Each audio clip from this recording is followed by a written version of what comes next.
Bom, o Economia e Desenvolvimento está aqui com o Dr. Carlos Biderman.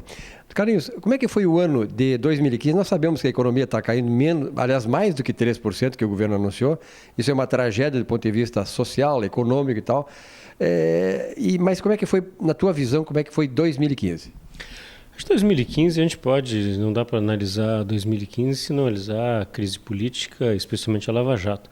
Lava Jato está tendo um impacto na economia brasileira muito acima até do que se imaginava inicialmente.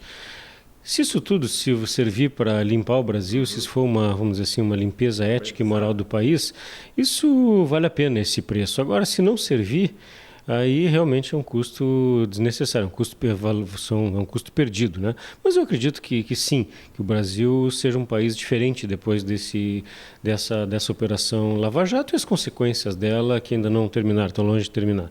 Então, 2015 se marcou por isso e pela crise política, falta de credibilidade da nossa presidente, todas as instituições políticas, né, presidência do Congresso, presidência da Câmara, sem credibilidade. Então, o país passa por essa crise de identidade política e um país ainda em fase de crescimento, em fase de desenvolvimento como o Brasil, ele depende muito dessa articulação política. Infelizmente, os países estáveis não dependem tanto da estabilidade política. Então, essa instabilidade gera uma incerteza na economia e como boa parte dos agentes econômicos, especialmente aqueles ligados a governo, passam por uma crise grave, não só de identidade, como de negócios, então o ano todo foi marcado por isso.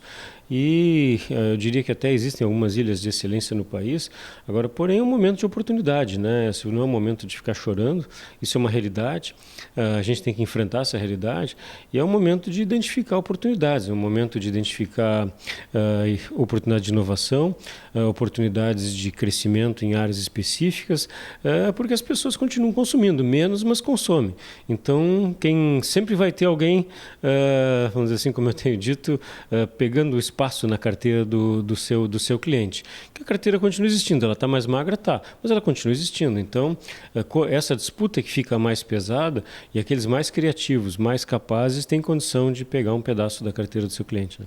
Carlos, nós sabemos que a América do Sul, sobretudo, ela de 2002 para cá, com a eleição de Hugo Chávez na Venezuela, passou a ter um movimento muito forte do ponto de vista de um populismo do chamado bolivarismo.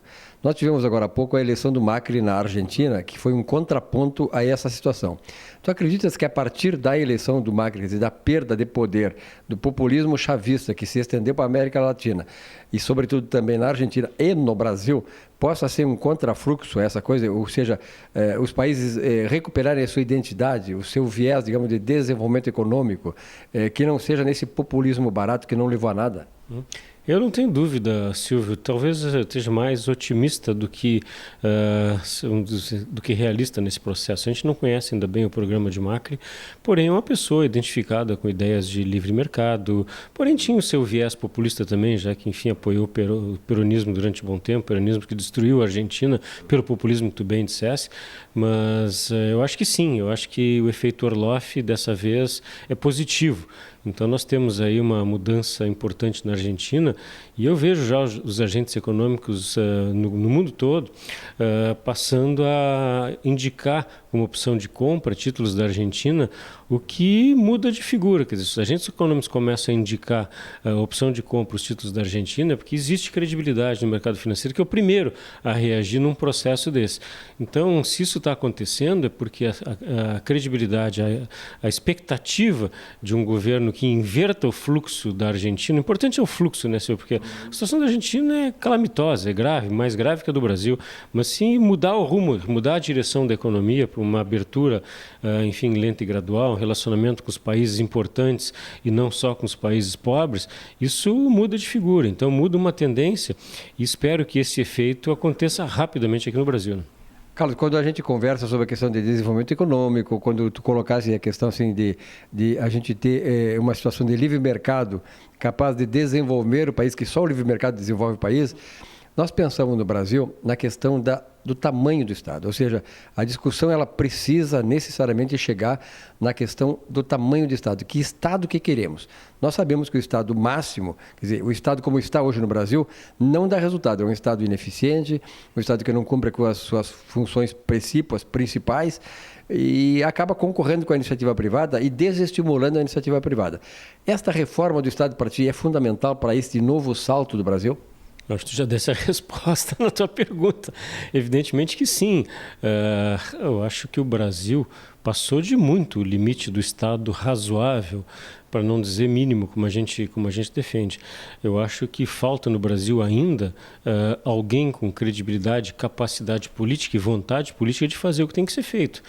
Agora, eu acredito, pelo lado negativo, que a quebra do Estado como entidade, a incapacidade do Estado de arrecadar o suficiente para cobrir os seus próprios custos, começando pelo nosso querido Rio Grande do Sul, isso leva à necessidade de mudança não por convicção, mas por necessidade. Então, eu acho que se não houver a conscientização desse caos financeiro que se vive no país, decorrente muito da situação política, mas aqui no Rio Grande do Sul nem tanto, isso leva a essa necessidade. Então, a reforma da Previdência, eu digo até sem problema nenhum, quer dizer, eu acho que a estabilidade tem que ser rompida, não há como manter mais estabilidade no emprego. Aquelas pessoas que entram num serviço público buscando um salário bom, com aposentadoria integral, isso não faz mais sentido, tá certo? Essa pessoa tem que, se não for competente, tem que ser demitida, tem que ter essa possibilidade de demissão. As organizações privadas no país, que são 90% da economia brasileira, pelo menos a nível de pessoas, essas pessoas podem ser demitidas a qualquer momento, tem que demonstrar eficiência todo dia, e mesmo sendo eficiente, se o negócio vai mal, elas vão embora, porque não tem como sustentar. No serviço público isso não acontece. Então o inchaço é cada vez maior, a tendência, o estímulo à competência não existe. Então no mundo moderno isso não acontece. Então há redução sim de postos de trabalho em todas as organizações e no serviço público não acontece. E se mantém essas aposentadorias integrais que não há recurso suficiente para pagar essa conta. Então se não houver a reforma do Estado, com privatização das estatais, reforma do sistema de contratação de pessoas, não vai ter saída, Silvio. Então, isso vai acontecer, não por vontade, mas vai acontecer por necessidade. Bom, a Constituição de 88 estabeleceu uma série de direitos sem a contrapartida dos deveres. Por exemplo, assim, o funcionário público, e veja-se o caso do Rio Grande do Sul, eles lutam muito pelo reajuste do salário pela inflação e mais ganhos de produtividade. Tu acha que é justo, por exemplo, ter ganhos de produtividade no salário do funcionalismo público, e não só aqui do Estado, mas no Brasil inteiro, quando a economia está decrescendo, ou seja, nós temos uma queda na produtividade, e isso não pode. Como é que eu vou poder dar ganho salarial real quando a economia está caindo do ponto de vista econômico? Quer dizer, a economia está caindo, está decrescendo, e eu tenho que premiar os funcionários públicos com rendimento de salários acima da inflação. É isso, porque não há medição de capacidade. Se isso pudesse ser para cima e para baixo, eu até concordaria, tá certo? Se a produtividade pudesse ser medida com efeitos positivos e negativos, até seria razoável. Se houvesse um sistema de meritocracia que reconhecesse, enfim, dentro de um processo estruturado, como existe nas empresas privadas, de metas e cumprimento ou superação dessas metas, tudo bem. Agora, como isso não existe no setor público, quer dizer, só para cima, não faz sentido. Não faz sentido, tem que ser para cima e para baixo. E se o cara não cumprir determinadas metas, teria que ser demitido. Aí tudo bem, faz sentido a premiação por quem tem, por produtividade. Agora, produtividade medida na ponta do lápis, pessoa a pessoa. Aí tudo bem. Da maneira como é hoje, absolutamente não faz nenhum sentido. Então, eu acho que a lei de responsabilidade fiscal que está aí em discussão na Assembleia, que provavelmente vai à votação ainda esse ano, ela é absolutamente fundamental para o estabelecimento desses limites, estabelecimento do comprometimento das despesas com as receitas, que é o que todo mundo faz dentro de casa, né? O próprio funcionário público, se não fizer isso, estão aí reclamando do atraso eventual de pagamento dos seus salários, com justiça, claro, que é ruim a pessoa não receber o seu salário, ela não vai conseguir cumprir as suas metas. Agora, o Estado tem que pagar independentemente da sua receita, não faz nenhum sentido. E o Estado está falido, o problema é que essas lideranças sindicais, elas não entendem que o Estado não gera riqueza, ele usa a riqueza gerada pela iniciativa privada.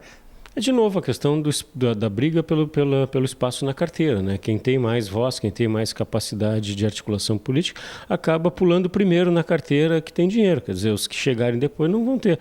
Então essa é a disputa permanente por ser o primeiro da fila a sacar o dinheiro na caixa do banco, né? Então, claro que esse não é o melhor critério, de longe, talvez seja o pior critério, mas é a busca pela preservação dos privilégios, pela manutenção dos privilégios, pela manutenção das aposentadorias obscenas, pela manutenção dos auxílios, isso, auxílio aquilo, que são também obscenas dentro da situação que se vive hoje. E, de novo, né, quer dizer, eu acho que precisa um choque de realidade em todas as instâncias do poder público para que se vire e se passe a trabalhar eficientemente, com competência, com reconhecimento de mérito, com ganhos de produtividade sim, mas efetivamente apurados na ponta do lápis.